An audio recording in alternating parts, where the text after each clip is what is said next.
Israel terkejut melihat bagaimana asas sokongan tradisionalnya di Amerika, yaitu golongan liberal, benar-benar beralih menentang Israel. Tetapi kini, secara tiba-tiba, kita sekali lagi dikejutkan buat kali kedua. Ekstremismenya memang sangat membimbangkan. Ketika Israel mendapati dirinya diserang di peringkat antarabangsa, dan terutamanya dalam kalangan golongan muda di Amerika Syarikat, penganut Kristen secara sejarahnya merupakan sekutu terkuat Israel, terutamanya di Amerika Syarikat. Tetapi di sini kita juga melihat bahawa penganut Kristian turut diserang dan terdapat usaha besar untuk memisahkan sokongan Kristian terhadap negara Israel. Dan untuk membincangkan perkara itu hari ini, seorang sahabat baik, Troy Miller, Ketua Pegawai Eksekutif dan Presiden National Religious Broadcasters di Israel, untuk sebahagian daripada persidangan. Sekarang, untuk membincangkan beberapa isu kritikal ini dan bagaimana penganut Kristian di seluruh dunia berhubung dengan Israel. Troy, selamat datang ke Baitul Maqdis. Hai Alex, terima kasih. Seronok dapat kembali dan seronok berada di sini pada waktu ini. Sekarang Anda mengetuai National Religious Broadcasters, yaitu sebuah organisasi induk utama yang selama bertahun-tahun telah menghimpunkan penyiar Kristian di Amerika Syarikat. Dan saya akan katakan mungkin juga melangkaui Amerika Syarikat. Dan cuba menyatukan mereka dalam isu-isu yang mereka mahu sehaluan. Dan selama bertahun-tahun, Anda tahu, Israel telah menjadi salah satu isu utama itu. Ceritakan sedikit tentang NRB, dan Anda tahu bagaimana kerangka itu berfungsi. Ya, NRB sebenarnya telah wujud selama 82 tahun. Kami adalah salah satu. Sebenarnya satu-satunya organisasi yang mewakili para komunikator Kristen. Dan kami melakukannya, terutamanya di Amerika Syarikat, tetapi juga di peringkat global. Persidangan tahunan kami, biasanya dihadiri antara 5.500 hingga 6.000 orang, di mana kami membincangkan isu-isu ini. Tahun lepas, saya rasa kami mempunyai wakil dari 54 negara dari seluruh dunia. Jadi, skop kami memang sangat luas. Jadi, kami mempunyai penyiar tradisional dalam radio dan televisyen, penerbit program radio dan televisyen, tetapi juga semua media baharu seperti yang kita panggil hari ini. Jadi, kami ada podcaster, digital, dan TikToker. Tetapi kami juga ada penerbit, penulis, pembikin film. Jadi, jika Anda terlibat dalam komunikasi Kristen hari ini, kamilah yang benar-benar mewakili keperluan dan isu Anda di Capitol Hill dan di seluruh dunia.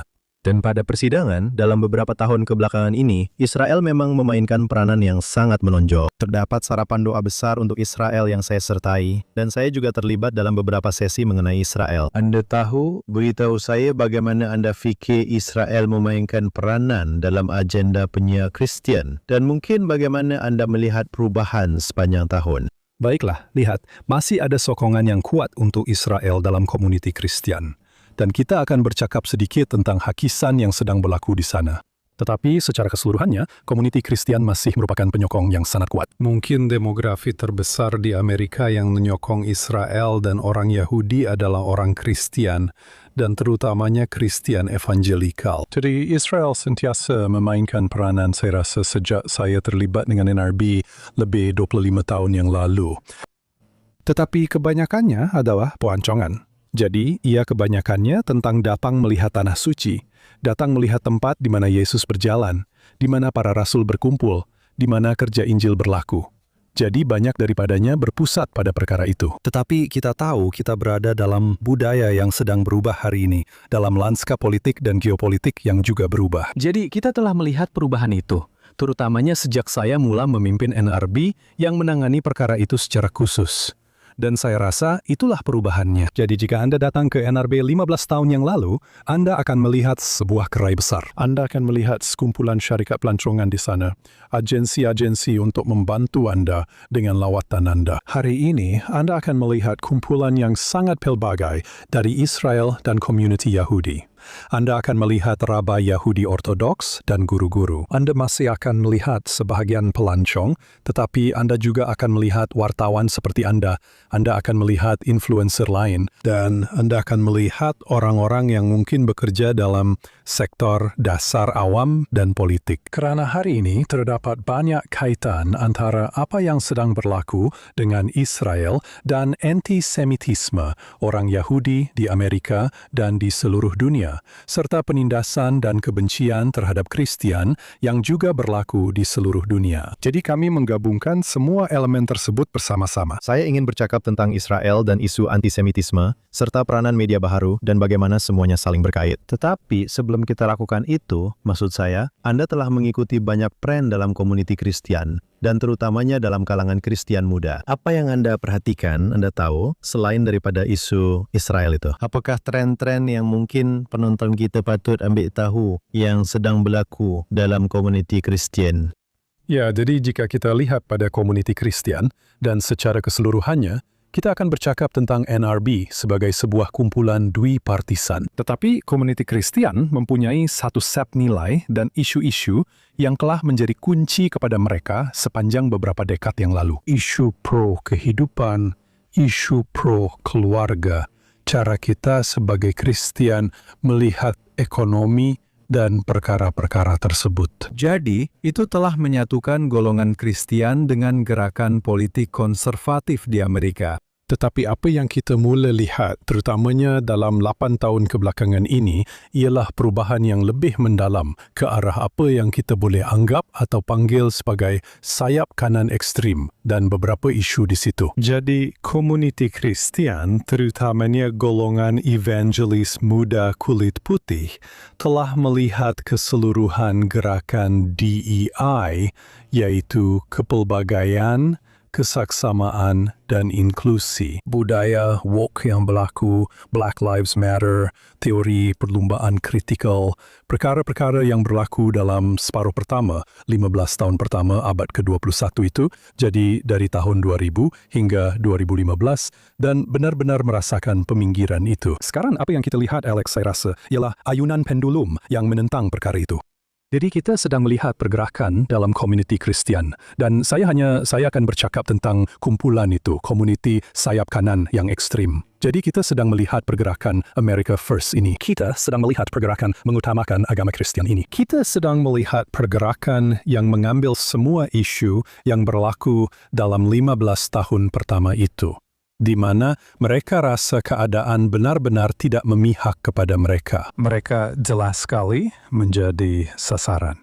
Dan sekarang, bukannya membawa keadaan itu kembali ke tengah yang sepatutnya, mereka mengambilnya dan mengayunkannya sepenuhnya ke sebelah kanan. Jadi kita telah melihat perkara seperti gerakan Kenism ini, yang merupakan tindak balas kepada Black Lives Matter dan teori perlumbaan kritikal, yaitu idea bahwa tidak mengapa menjadi orang kulit putih, seorang lelaki kulit putih, dan keluarga kulit putih. Dan sebenarnya, itulah sahaja yang patut Anda jadi. Dan Anda sepatutnya menyokong kaum Anda sama seperti gerakan-gerakan lain menyokong kaum mereka. Jadi kita sedang melihat pergerakan itu. Kita juga sedang melihat satu gerakan menentang kerajaan besar. Tetapi saya rasa ia lebih bersifat libertarian berbanding sebelum ini. Jadi kerajaan sepatutnya dihadkan sebanyak mungkin. Malah ada yang mengatakan kerajaan tidak patut wujud langsung. Hak negeri sedang kembali. Jadi kita sedang melihat perkara itu. Kita sedang melihat satu gerakan besar kembali kepada keluarga dan nilai-nilai kekeluargaan serta perkara-perkara tersebut. Jadi kita sedang melihat banyak perkara baik di pihak kanan, tetapi ekstremisme itu memang membimbangkan. Dan Anda tahu, kita telah melihat, saya boleh katakan mungkin sepanjang 15 tahun itu, seolah-olah didorong oleh golongan progresif untuk satu keadaan tanpa Tuhan di Amerika Syarikat. Dan mungkin itu juga telah mempengaruhi sebahagian daripada komuniti Kristen. Anda melihat bilangan orang yang menghadiri gereja menurun, tetapi sekarang Anda melihat kebangkitan semula. Saya rasa ini sebahagian daripada pergerakan di mana orang ramai kembali ke gereja. Jadi gereja sebenarnya memainkan peranan.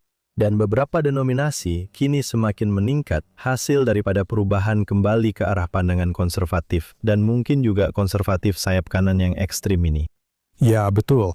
Maksud saya lihat, kita, gereja, telah diketepikan daripada sektor awam sejak pertengahan abad ke-20, sejak tahun 1950-an dan ke-60-an dengan semua gerakan radikal yang wujud ketika itu. Gereja telah diketepikan daripada institusi utama, khususnya Kristianiti telah diketepikan daripada institusi. Doa telah dikeluarkan daripada sekolah. 10 perintah Tuhan juga telah dikeluarkan daripada sekolah. Orang ramai diberitahu bahwa kepercayaan Kristen mereka hanya untuk di gereja atau di rumah. Jangan bawa perkara itu ke sektor awam. Dan saya rasa apa yang berlaku, terutamanya selepas pembunuhan Charlie Kirk tahun lepas, ia seolah-olah menjadi satu panggilan kesedaran bahawa pihak kiri telah melampaui batas dan menolak terlalu jauh. Selain itu, Anda ada perkara itu di atasnya. Anda ada seluruh generasi gig ini, generasi digital di luar sana. Statistik memberitahu kita bahwa mereka adalah yang paling kesunyian. Mereka mempunyai kadar keputusasaan dan kemurungan yang tinggi. Mereka tidak tahu siapa diri mereka. Mereka tidak tahu di mana mereka sesuai. Jadi mereka sedang mencari banyak jawaban. Dan saya rasa mereka mula menemui jawapan-jawapan itu kembali di gereja. Mereka mendapati bahawa saya memang ada tujuan dalam hidup dan saya boleh menjadi sebahagian daripada sesuatu. Dan Christianity ini bukan seperti yang dikatakan oleh pihak kiri. Ia bukan menindas dan ia bukan cuba mengawal hidup saya.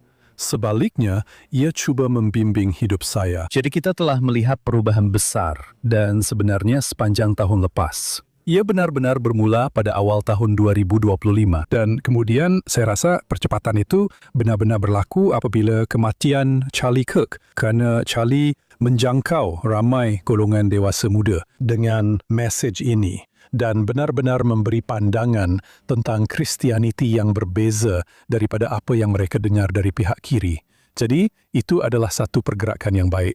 Baiklah, dan Charlie memang lama menyokong Israel, pernah datang ke Israel beberapa kali. Anda tahu, saya pernah melihatnya di banyak acara pro-Israel selama bertahun-tahun. Dan malah sejurus sebelum dia dibunuh, dia menyiapkan buku ini tentang menjaga hari Sabat. Anda tahu, benar-benar melihat hari Sabat Yahudi sebagai satu model yang patut diikuti oleh orang Kristen. Dan apa yang saya ingin katakan ialah, saya rasa, seperti yang Anda bincangkan, sebenarnya sejak pergantian abad ini, bahwa Anda tahu, Israel terkejut melihat bagaimana asas sokongan tradisionalnya di Amerika, yaitu golongan liberal, benar-benar beralih menentang Israel dengan begitu kuat. Terutamanya apabila gerakan progresif ini berkembang di Amerika Syarikat. Dan Anda tahu, rakyat Israel, Anda tahu, terpaksa menyesuaikan diri. Kami melihat di pihak konservatif dalam spektrum politik bahawa orang Kristian ada di sana, terutamanya golongan evangelikal. Dan saya rasa Israel menerima golongan evangelikal dengan tangan terbuka. Kami sangat gembira sekurang-kurangnya mempunyai asas sokongan yang kukuh di sebelah kanan spektrum. Tetapi kini, secara tiba-tiba, kami dikejutkan untuk kali kedua. Dan kami melihat bahawa terdapat perubahan yang sangat mendadak menjauhi Israel. Dan mungkin anda boleh terangkan sedikit tentang apa yang sedang berlaku di pihak kanan ini.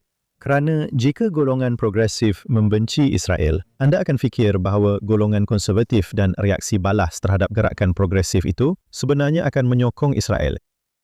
Ya, ini dinamik menarik yang sedang berlaku. Dan seperti yang kita bincangkan, Anda tahu, ia sangat kompleks. Ia tidak semudah mengatakan bahawa terdapat penolakan terhadap Israel. Sekali lagi, ada ayunan pendulum di mana saya rasa Israel seolah-olah terperangkap dalam golongan muda yang sangat ultra konservatif. Mereka telah dilabelkan sebagai gerakan konservatif sayap kanan yang ekstrim. Tetapi sebenarnya, saya rasa ia lebih rumit daripada itu. Kita sedang melihat pergerakan besar kembali kepada, seperti yang kita bincangkan untuk generasi ini, kembali ke gereja. Tetapi mereka juga kembali kepada Katolik dan Kristen Ortodoks. Mereka kembali kepada denominasi arus perdana. Kita melihat pergerakan dalam kalangan gereja bebas, baptis, dan beberapa golongan karismatik. Tetapi sebenarnya, kumpulan yang jauh lebih besar ialah kumpulan yang kembali kepada apa yang mungkin kita labelkan sebagai apa yang asalnya dipanggil agama berinstitusi. Tetapi ia adalah agama yang sebenarnya kelihatan berbeza daripada budaya. Ia adalah agama Kristen yang lebih otentik bagi mereka. Kata kuncinya ialah keaslian yang mereka benar-benar cari. Dan mereka menolak Kristianiti yang telah tunduk kepada budaya. Mereka menolak Kristianiti budaya. Mereka tidak pergi ke gereja yang mempunyai kumpulan musik, lampu strop, asap, kedai kopi dan perkara-perkara seperti itu. Mereka mahukan rasa khusyuk yang sebenar dalam kehidupan Kristian mereka yang mereka tidak tampak. Dan saya rasa apa yang kita lihat dalam hal itu ialah kita melihat semua jenis gerakan ekstrim ini serta kerana terdapat sokongan yang begitu besar di kalangan komuniti Kristian dan banyak daripadanya dari komuniti karismatik. Saya rasa kita sedang melihat tindak balas terhadap perkara itu. Israel agak terperangkap dalam hal itu, ya. Di mana pula tindak balas ini sesuai dalam hal itu? Ya. Dalam dinamik itu. Dan disitulah ia sesuai kerana mereka berkata, okey, kumpulan ini menyokong Israel. Anda tahu, hampir tanpa sebarang alasan di sebaliknya. Mereka hanya berkata, kami hanya sokong Israel. Ya. Ia adalah sokongan membuta tuli, tetapi ia juga banyak didorong oleh sokongan teologi dan eskatologi. Dan pandangan-pandangan itu, kumpulan baru ini menolak pandangan teologi tersebut. Jadi bersama dengan itu mereka kata, itu cara lama agama Kristian. Mereka yang lakukan begitu. Kami adalah gerakan yang mengutamakan Amerika dan agama Kristian. Jadi itulah perubahan yang kita lihat sedang berlaku. Dan kita lihat beberapa individu berpengaruh utama yang telah berubah pendirian dengan sangat ketara menentang Israel dalam setahun atau setahun setengah yang lalu. Terutamanya seperti Candace Owens dan Tucker Carlson pada dasarnya seperti mengamalkan bentuk lama Katolikisme yang kini muncul semula. Saya akan kata mereka mengambil kesempatan daripadanya.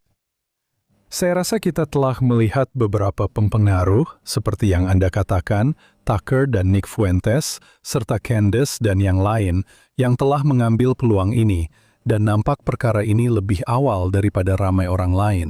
Dan mereka benar-benar mengambil kesempatan daripadanya. Mereka mengambil kesempatan ke atas kumpulan ini untuk pendapat pribadi dan permusuhan terhadap Israel atau kebencian terhadap orang Yahudi. Jadi, saya tidak fikir maksud saya, kita sedang membincangkan perkara ini sekarang. Tetapi, saya tidak fikir ia sebesar mana yang nampak. Kerana ia adalah masalah dalam kalangan pempengaruh. Ia adalah masalah dalam siaran media dan juga di dunia digital. Tetapi apabila Anda masuk ke dalam perincian, orang Kristian biasa, mereka cuma mahu tahu, bagaimana saya harus menjalani hidup saya. Bagaimana saya boleh mengutamakan Amerika dan juga mengutamakan agama Kristian? Dan bagi mereka, ia seolah-olah Israel adalah isu sampingan. Dan saya hanya akan ketepikan perkara itu. Jadi ada unsur agama dan teologi, tetapi Anda juga ada unsur politik. Dan Anda ada, terutamanya seperti Tucker dan Candace, serta yang lain, Anda tahu, melihat apa yang sedang berlaku sekarang di Timur Tengah. Sudah tentu Israel mendapat nama buruk di peringkat antarabangsa atas apa yang telah dilakukannya untuk mempertahankan diri daripada Hamas dan Hezbollah di Gaza dan Lebanon. Tetapi kini juga dengan Amerika Syarikat bertindak seiring dengan Israel berhubung Iran dan naratif yang sedang disebarkan bahwa Amerika berperang untuk Israel. Dan seperti yang Anda sebutkan, kebangkitan semula Kristianiti ini sedikit sebanyak mendorong ke arah libertarian apabila melibatkan politiknya. Jadi mereka tidak suka berperang dengan negara lain di Timur Tengah, terutamanya selepas sejarah pemerintahan Bush di Irak. Betul, itu ya. Anda kena ambil kira bahawa ini adalah generasi yang lahir daripada apa yang dipanggil sebagai peperangan tanpa penghujung. Mereka lahir daripada janji-janji yang dibuat oleh pentadbiran sebelum ini, yang kata kita akan masuk dan kita akan selesaikan ini dengan cepat. Namun begitu, peperangan-peperangan itu berlarutan selama bertahun-tahun. Malah ada yang lebih daripada 1 dekad. Jadi mereka sangat skeptikal terhadap Amerika Syarikat yang terlibat dalam peperangan seperti itu di Timur Tengah. Dan juga dengan propaganda dan perkara-perkara yang tersebar, mereka tidak nampak dengan jelas di mana kepentingan Amerika Syarikat dalam hal ini. Betul. Dan ada juga sedikit sejarah revisionis, Anda tahu, selepas kejadian kini mengatakan bahawa Israel telah mempengaruhi George W. Bush untuk terlibat dalam peperangan di Afghanistan dan Iraq. Sedangkan, setahu saya, pemimpin-pemimpin Israel sangat terancam dengan perang di Iraq kerana bahayanya. Dan Anda tahu, semua peluru berpandu skat yang terbang ke sini semasa Perang Teluk yang pertama, dan Anda tahu, mengubah keseluruhan susunan di Timur Tengah. Tetapi Anda tahu, itulah naratif yang telah berakar. Ya, dan memang naratif konspirasi itu sentiasa wujud. Kononnya di sebalik semua ini ada agenda Yahudi. Anda tahu, gendang naratif konspirasi itu telah dipalu. Dan kita sebenarnya tidak menjalankannya dengan baik. Pentadbiran juga tidak menjalankan tugas untuk menerangkan apakah kepentingan Amerika. Kenapa Amerika terlibat dalam hal ini? Saya, sebagai seorang klasi IS, ya memang menarik. Saya berada di Teluk Parsi pada tahun 1987. Kali pertama, orang Iran mengancam untuk menutup Teluk Parsi. Dan kami bimbang tentang kesan ekonomi terhadap Amerika akibat perkara itu. Dan lihatlah hari ini dengan pentadbiran yang campur tangan dalam perkara itu. Dan kesan ekonomi yang sedang berlaku. Bolehkah Anda bayangkan Iran yang lebih kuat dan kesan ekonomi yang dibawanya? Tetapi isu-isu itu adalah jenis isu yang generasi ini masukkan ke dalamnya. Selain itu, ia juga merupakan generasi yang lebih peka. Ini adalah generasi yang membuat banyak keputusan berdasarkan emosi, empati, dan simpati. Dan sejujurnya, kita harus katakan bahwa message propaganda yang keluar dari pihak lawan, musuh-musuh Israel dan musuh-musuh Amerika, benar-benar hebat dalam memainkan sentimen empati dalam generasi ini. Media dan media sosial memainkan peranan yang sangat besar, seperti yang Anda sebutkan, dalam propaganda menentang Israel, tetapi juga dalam gerakan untuk membawa golongan kanan kembali ke gereja. Dan Anda adalah ketua organisasi payung terbesar. Maksudnya, Anda menyatukan semua jenis penyiar agama bersama-sama. Kedua-dua media tradisional, stasiun televisyen, tetapi juga kini berdepan dengan peralihan ke arah media baharu. Dan Anda ingin memainkan peranan kepimpinan dalam semua ini, dan telah mengambil peranan kepimpinan.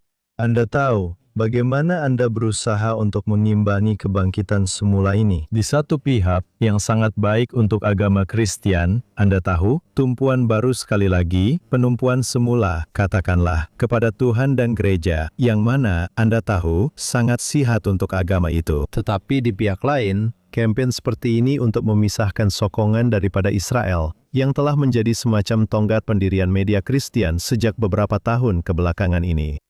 Ya, dan saya rasa beberapa kesilapan yang telah dilakukan pada masa lalu dalam beberapa gerakan ini ialah, pertama sekali Anda tahu, memburuk-burukkan mereka habis-habisan. Itu hanya akan menjauhkan mereka. Salah satu perkara yang sering kami bincangkan dengan para komunikator Kristen dan pastor, ialah bagaimana untuk melibatkan generasi ini. Bagaimana kita boleh berdialog dengan mereka, dan bagaimana kita boleh memulakan perdebatan yang rasional. Dan itulah perkara yang saya rasa generasi ini benar-benar mahu dengar, dan sesuatu yang kita perlu lakukan. Tetapi saya rasa kuncinya, Alex, apa yang juga sedang berlaku dalam gereja hari ini adalah gereja itu sendiri. Secara keseluruhan, gereja telah menapis dirinya sendiri dan menarik diri daripada banyak isu-isu ini dan isu-isu budaya untuk menjauhkan diri daripada politik. Dan Israel dilihat sebagai isu politik, bukan isu agama ataupun isu sosial. Jadi kami sedang melakukan banyak kerja sekarang tentang bagaimana kami mendidik para komunikator Kristen. Pertama sekali, gereja perlu terlibat dalam pentadbiran, dalam pengawasan negara, bahwa pandangan dunia Kristen dan pandangan dunia Yahudi Kristen mempunyai tempat dan tujuan dalam sektor awam.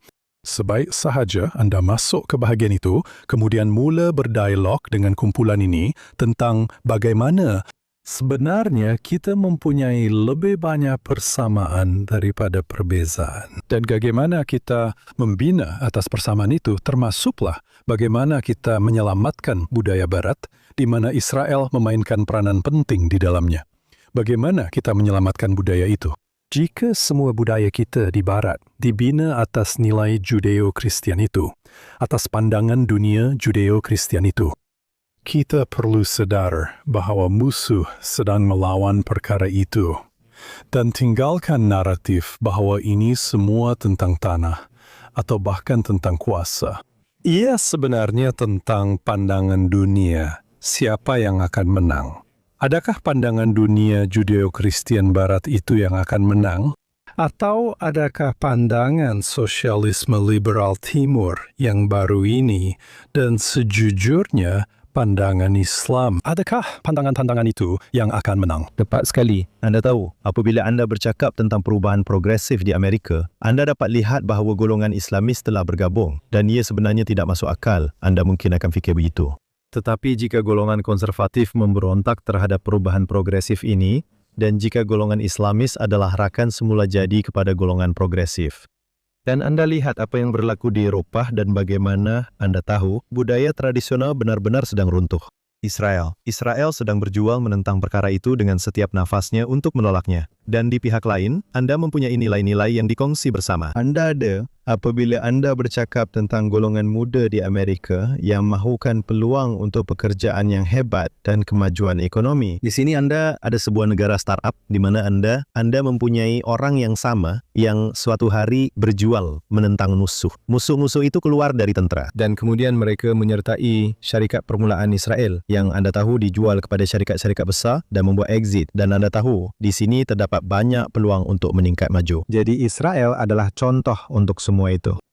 Jadi adakah Anda fikir bahawa pada satu ketika, Anda tahu, apabila perang ini sudah berlalu, betul? Pada satu ketika, perang ini akan berakhir, betul? Presiden Trump mahu ia berakhir dengan segera. Ia mungkin mengambil masa lagi, berapa lama pun yang diperlukan, tetapi 6 bulan, setahun, 2 tahun, perang ini akan berakhir.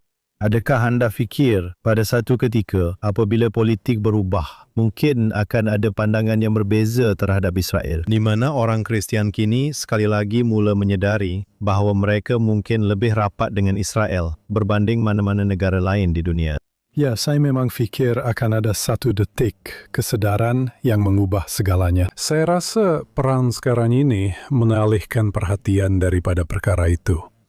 Dan ia menjadi sasaran yang mudah. Ia adalah propaganda yang mudah untuk digunakan oleh pihak kiri. Sekali lagi, disebabkan perkara ini, ia berlaku selepas siri peperangan yang tidak berkesudahan. Tapi awak betul, perang ini akan berakhir. Dan apabila ia berakhir, kita perlu menilai bagaimana rupa dunia sekarang. Bagaimana rupa Timur Tengah, awak tahu.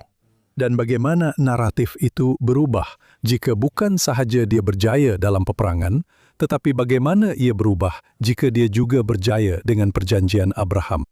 Bagaimana ia akan berubah jika Israel yang bertekad untuk mengurangkan kebergantungan kepada bantuan Amerika dan sebagainya, bagaimana ia akan berubah apabila itu berlaku? Jadi saya rasa akan ada satu detik aha di pihak kanan di sini untuk berkata, ya, Israel memang merupakan sekutu utama di dunia, dan ia adalah sekutu utama dalam perjuangan ini, bukan sekedar perjuangan tentang kewujudan Zionis Israel. Ini adalah perjuangan utama tentang pandangan dunia Judeo-Kristian Barat yang mengatasi pandangan sosialisme Timur, komunisme, dan pandangan Islam ini. Dan pada saat itulah saya rasa detik kesedaran itu akan berlaku. Sekarang Anda sedang meletakkan asas untuk satu sidang media Kristian yang akan diadakan di Baitul Maqdis pada akhir tahun ini. Beritahu saya siapa yang Anda jangka akan hadir di sini dan mengapa Anda fikir sidang kemuncak itu akan menjadi sangat penting. Ya, lihat, Baitul Maqdis adalah pusat dunia, betul? Semua mata tertumpu kepada Baitul Maqdis. Semua orang mau tahu apa yang berlaku di Baitul Maqdis, kerana ia seolah-olah menetapkan geopolitik global yang sedang berlaku. Jadi kita akan memberi tumpuan untuk mengadakan sidang kemuncak media. Dan ini kita memberi tumpuan kepada wartawan, pempengaruh, dan media maklumat yang menyampaikan perkara ini. Dan bagaimana kita mewujudkan penjajaran dan kerjasama dalam keseluruhan pandangan dunia barat Judeo-Kristian ini. Bagaimana kita mewujudkan kerjasama dan penjajaran itu supaya kita tidak bertelagah sesama sendiri, tetapi kita bersama-sama melawan musuh. Jadi itulah fokus utama persidangan ini. Dan kita juga melihatnya dalam konteks yang lebih luas, yaitu perang maklumat, tetapi pada masa yang sama, dan kita ada beberapa komen yang sangat baik pada November lepas ketika saya berada di sini, mengenai masalah penindasan Kristian secara global juga.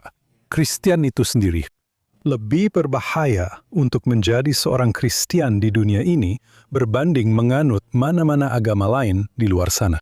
Jadi saya melihat kebencian terhadap Yahudi dan kebencian terhadap Kristian dan pertempuran pandangan dunia ini, dua utama, corak pemikiran, dua falsafah utama dan agama utama yang menjadi asasnya ialah Judaisme dan Kristianiti. Jadi bagaimana kita melawan perkara ini bersama-sama dan bukan bersendirian? Dan hanya dengan melihat awak dan bercakap dengan awak di studio tadi, saya dapat rasakan yang awak seorang yang optimis.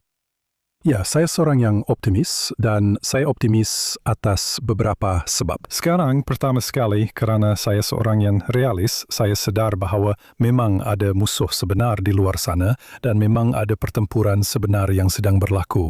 Tetapi saya juga sadar sebagai seorang Kristian, saya berkhidmat kepada Tuhan alam semesta yang mencipta segala sesuatu dan yang telah memberikan kepada kita, baik komuniti Yahudi maupun komuniti Kristen, beberapa janji. Dan banyak daripada janji-janji itu berpusat kepada iman kita dan ketaatan kita kepada Tuhan. Dan salah satu daripada perkara itu ialah kedua-dua komuniti kita sepatutnya menjadi garam dan cahaya serta suluh bagi dunia. Jadi saya seorang yang optimis bahawa kita sebenarnya boleh memenuhi perkara itu, bahawa kita sebenarnya boleh bersatu dan perkara terbaik untuk dunia ini ialah pandangan dunia Judeo-Kristian. Itulah yang dunia perlukan. Dan di situlah datangnya kekuatan optimisme saya. Baiklah, Troy. Terima kasih kerana menjadi seorang kawan. Terima kasih kerana menjadi sekutu. Troy Miller, Presiden dan CEO National Religious Broadcasters. Terima kasih banyak kerana bersama kami. Dan terima kasih kerana menjemput saya.